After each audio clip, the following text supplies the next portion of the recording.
Hi, everyone, and welcome to the Independent Author Podcast. I'm Tom Kranz. In today's very special episode, we meet Rupert Jones, Major League Baseball star of the 70s and 80s. He's a two-time All-Star, World Series champion, and traumatic brain injury survivor. Rupert's book, Never Give Up, a memoir of baseball and traumatic brain injury, tells the incredible story of one of baseball's hottest players of his time, with 147 career home runs and more than 1,100 hits, and how one fateful fly ball almost ended his life and his career. Today, his experience of perseverance, with the help of good friends, a good wife, and his faith, provides hope and inspiration to those with brain injuries and mental health issues. It's also a great baseball story. Ladies and gentlemen, presenting Mr. Rupert Jones, who is, as I said in my introduction, he was a career baseball player for, 11 years, I think you played, right, Rupert? Yes. Yes, and he played, he started out as a talented high school athlete playing both baseball, football, and basketball. So you played in, I guess it was 8 or 9 major league teams, correct? Or was it more? 6. 6. Where did I I lose played count? for Kansas City Royals. Right. I played for Seattle Mariners. Right. New York Yankees, San Diego Padres, Detroit Tigers, and the California Angels. And you were in 1976, you were the first player drafted when the Major League Baseball expanded, basically. And that was the year you were drafted by the Mariners, correct? Yes, it was. As a matter of fact, I was in South America when I found out that I was actually picked up in the expansion draft. I had, I really didn't have a clue that there was expansion coming that year. That's how up to date I was. And then I found out that yes, you got picked by Seattle Mariners as the first pick, and that really, really kind of like got me out of a situation in Kansas City where it was not going to be good, because they had a lot of good players in Kansas City, and I don't think I would have played the following year like I did in Seattle. Is it safe to say that you still have a soft spot in your heart for Seattle? Yes, without a doubt, because they gave me opportunity. I lived there for 3 years. I really enjoyed my life there. But I found a place called San Diego, and that changed everything. Let's fast forward to you. You were a very successful baseball player. You were an all-star twice. You played on the World Series Detroit Tigers in 84, was that? 1984. Yeah. So you've seen the good parts and the bad parts of baseball, but I venture to say more good parts, because you were a great player. No doubt about that. 1980, you were shagging that fly ball. And just set the scene for us. You were playing for the Yankees, and you were at the Oakland Coliseum, which, as you described in your book, was not one of your favorite ballparks, I guess. And so there you were in center field, and what happened? The only thing I remember is Tony Almers coming to the plate in the first inning. I don't remember what happened with the first 2 hitters. I just know that Tony Almers came to the plate. Tommy John threw him a sinker that didn't sink. And as soon as he threw it, I knew it wasn't going to sink. So I headed towards left center field. Tommy liked for me to play everybody in right center field, because when he threw his sinker, if they hit it well, the right-hander hit the ball to the opposite field. If they tried to pull it, they would hit ground balls at third base or ground balls at shortstop. So he had me play right center field. But as soon as he threw it, I knew that was not going to be in right center field. So I took off for left center field. So you could tell before he even struck the ball where it was going to go. And so that's when you started moving. Yes, sir. So you started moving, and then the ball's coming towards you, and then what? And that's it. I woke up in the hospital. I woke up in the hospital. So you found out later, of course, that you basically ran into the center field wall, which in those days, I guess there was no cyclone fence, there was no padding. What was it, just concrete? It was not padded. Oakland's wall was not padded. And so from what I understand, they said I caught up to the ball, but I tripped. So I kind of like lost my balance, and that's when I ran into the wall. Okay. And so you ran into the wall with your shoulder and your head, basically. Yes, sir. And so it sounds to me like, of course, this was back in 1980 when we didn't know nearly as much as we do today about things like concussions, traumatic brain injuries. The whole idea that athletes, are suffering from this was not anywhere near as publicized as as it is today. So it sounds like they spent a lot of time diagnosing and treating your shoulder, and that's kind of what you were dealing with. You spent all those nights in your recliner because you couldn't lie on your shoulder, and it was most comfortable being that way. And little did you know that, it would be what happened inside your noggin that would be plaguing you for the longer time, correct? Yes, I had no clue. As a matter of fact, my life actually, a lot of things changed. But when you have a head injury, a lot of times you're not aware of the changes that occur inside you. Because what you were before, you may not be the same person now, but you can't equate the two personalities. And okay? It seemed, what I read and what you wrote was that's exactly what happened. You seemed to become a different person almost. I mean, I guess maybe not the moment you woke up, but, you even said that you reported to, I guess it was training camp, spring training, and you knew something wasn't right. It didn't feel right. You weren't sleeping right. There was a whole bunch of things that checked off, not right, not right, not right. So you knew something was up, but you weren't sure what that was. Is that fair? Exactly. And that was 1981. But of course, again, you're not aware you're not aware consciously of things, but you are aware that something's different. What they are, you don't know. And so that drove you crazy, I guess, right? You couldn't figure out, you knew something was different, but you didn't know what it was, right? It didn't drive me crazy because the effects of it got worse over the years. Okay. But I could tell that playing baseball was not the same anymore. Mm-hmm. Okay. I didn't have the same ability to do some of the things that I had before. I had the ability to play, but I didn't have the ability to do some of the things that I did before. So you didn't feel like you were sharp, maybe. Is that the right way to put that? No, okay. Sir, I was not sharp.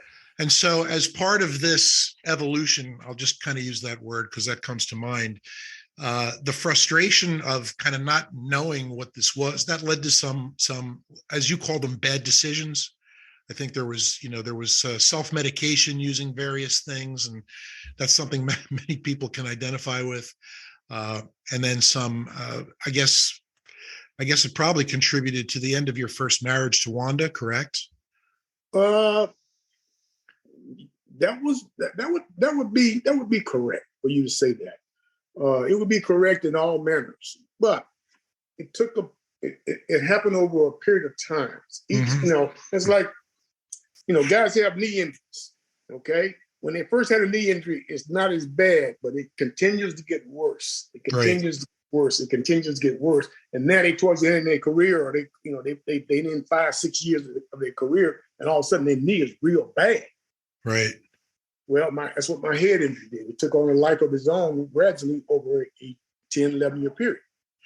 And then you described this kind of aha moment where you heard about another baseball player whose name I forget, who did a headfirst slide into second base. And when he slid, he whacked his head against the second baseman's knee. And he ended up, I guess, getting a concussion and a brain injury that was, I guess, you saw that happen or you read it in the news? I forget how you learned about it, but it was like, wow, a brain injury. That was kind of like the moment when you said, wow, did that happen to me? Am I telling that correctly? Well, this happened 2010. I suffered my head injury in 1980. Right. Okay. I had a progression of things that happened to me over the years, and that really had me transfixed as far as what was really going on, because it got real bad. I mean, it got real bad, and I actually went to a psychiatrist to kind of like sort some things out. And I saw this lady for years trying to sort myself out. I started taking medication 16 years after the head injury, and the medication helped to a certain degree. But at that point, you still weren't sure you didn't know what the cause was, right? I didn't know. Yeah. I just knew I had issues. Right. But I started taking, I had depression. I had a whole lot of things. So I started taking antidepressant. Mm-hmm. But it really helped me out, even though people say, well, it wasn't the right medication for me. The antidepressant helped me out. And it helped me to focus. It helped me to focus. It helped me to deal with things a little better.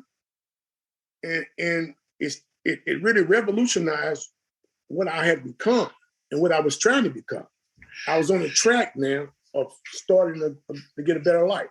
I made a decision in 1991 to stop drinking alcohol. Right.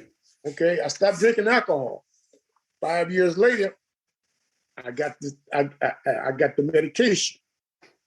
All of a sudden now, another good thing happened. But I still had questions. The question was still there because I can't sleep. I can't concentrate. I can't focus a lot of times. And it's really hard. So I had to do a lot of things. And it just happened that I was doing a lot of the right things and didn't know I was doing a lot of the right things. Right. Didn't you also you went through a series of MRIs and scans, correct? Looking for some evidence of brain injury, but they were all negative, correct? Isn't that what I read? So that was frustrating in itself, I guess, right? Well, to a certain degree it was, but by that time, I had found some answers. Like you said, Justin Marneau, first baseman for the Minnesota Twins, slid in second base. That's it. 2010. He slid in second base. He hit his knee. He hit the second baseman's knee with his head. And he had vertigo. He had all kind of brain issues for a year. And I said, hold on. I ran into a wall. And then my wife, who, basically she's my Google queen, we started Googling things. And all of a sudden, we started seeing information. I started reading more about concussions and head injuries. And then the head injury thing was also becoming prevalent at that particular time. So I said, well, hey, like I said, I ran into a wall and I was out. And of course, we started researching. She found an article that Gene Monahan, who was the Yankees trainer for over 40 years, he retired. And they asked Gene Monahan, what was the worst injury you ever had to attend to? And he said, Rupert Jones. He said he ran into a wall. He said, and he knocked himself out. He said, we had to get him to start breathing again before we could get him off the field. And see, that was the first time I had ever heard that. That's amazing. And how many years, what year was that? This was like 2011. So that's 31 years after your injury. That's amazing. Yes. So it took you that long before you finally got a firsthand account of what happened to you. And then that's coming together along with your new meds and things are starting to come together a little bit, it sounds like. Yeah. And Lou Piniella and Bobby Mercer was also, I think they said Lou Piniella was the first one to come out and said Lou said he was scared to death. And then Mercer came over, and Mercer, and he said, yeah, he said, I tried to get the chewing back out of his mouth so he wouldn't choke on. Ah, jeez. Pretty amazing. So all these things started to play into action now. And I'm saying, okay. And then I saw the movie Concussion. Right. That movie did a lot to bring this problem out to the surface, I think. I don't think half the world knew about all the concussions people were getting. Oh. And the CTE and the brain damage. Yes. So this helped solidify that in your mind that this is probably what happened to you, huh? I saw the movie and tears rolled down my eyes the whole movie because I could equate with everything that these gentlemen was experiencing. Okay. All of them lost their family because the family sees you at your worst because you cannot hide who you are from them because they see you behind closed doors. Right. If you saw me, I could hide I could hide, or I could keep away from you. But them, they saw the ugliness of what I was, what I had become. And I cried the whole movie. And Andre Waters said something in the movie when he was talking to Dave Dorson. He said, the voices. He said, the voices always are going off in my head. And I knew exactly what he was talking about. He said, the voices, because I experienced the same thing. Nonstop chatter in my head. Nonstop. And so then you saw, you were referred to another, not Dr. Tanaka, that's the lady who you mentioned earlier, the psychiatrist who you saw for a lot of time. But then there was this other doctor who did this lengthy assessment on you. She asked you a million questions, and it was like almost a day-long process. And she was the one who ultimately diagnosed you with, I think, cognitive disorder, correct? Yes. And that you were bipolar, all that time. Personality disorder. All this stuff explained so many things that you were now looking back and it was like, oh my God, this is doing it now. So that kind of sounds like that was the final piece for you, how to piece together the puzzle. Yes. And that was like in 2014. That must have been such a relief to finally know that it's like, wow, I'm not going crazy. There is a reason why this is all going on. Oh no. It was not like I wasn't going crazy. It was like I'm not crazy. And that actually I've done pretty dang good to be in the position I'm in right now. Yeah. And so you did dang good as a ball player, despite all the bad stuff that happened. You've got, a great record book. You've got great fond memories. The baseball fans love you and remember you. You're always going to be a Yankee. You're always going to be a Mariner. As I said before, you married the right woman the second time around, Betty, and she wrote the foreword to your book. And I just want to read the very last paragraph of what she wrote here. She said, Rupert was a man who fought his way up the ranks of professional baseball to make it to the big leagues. He defied the odds and was a champion many times over before being knocked down and put through hell. It was hard for me to watch Rupert suffer from the guilt and shame he carried for so long. I can't imagine what it's like to sit back and witness your body and mind start to change without understanding what's happening or why. It was frustrating for me to deal with it at times, but I admired the way that he continued to fight and continued to search for answers. So many other people would have given up, but Rupert never did, which is the reason why he emerged on the other side a champion once again. That one paragraph, that's gold. That really is. That is why I wanted her to write the foreword. Okay. She suggested that we get, have somebody famous do it. I said, no, nobody knows me better than you. Mm-hmm. You know me better than anybody. I said, I want you to write the foreword because it's going to be more believable. It's beautiful words. And how long have you guys been married? I always tell her I was married the moment I met her. We've been together 25 years. We've been married 23. Good for you. Well, that's great. And so tell me quickly about how writing, you got into the writing later in the game, but how did you started keeping a daily journal. What did that do for you and why was that beneficial? What I started doing is I started trying to record positive things that I did because, basically when you got, sometimes your brain can trick you and, it talks negatively to you and you get a negative attitude. So I started writing down what I do, keeping a journal, what I do every day. Okay. And I would write down, wash the dishes. If I wash the dishes, I write it down. Wash the dishes, read my Bible, I meditated, I went to work out, I hit golf balls or whatever, but I would always record. And then in 2012, 2013, it was suggested that I write a book. My Dr. Tanaka said, you ought to write a book. So I started writing the book. So how long did that, and so you started that quite a few years ago then, right? Writing the book? 2013. Okay. So it took you 7-8 years to get through it and to finish it. Now you you collaborated with a gentleman named Ryan Dempsey. So how did that work? Did you basically write it down and then he kind of helped you along to keep thoughts together or what? How did that work? Well, I'll give you the story. This is a story. I wrote the book initially with pencil and paper. Wow. Okay. And then Betty and I would go to Starbucks and I would read it back to her and she would transcribe it and put it on the computer. So we went through that. There were times when I had writer's block and I didn't write for long periods of time, which would upset her because she said, we got to finish this book.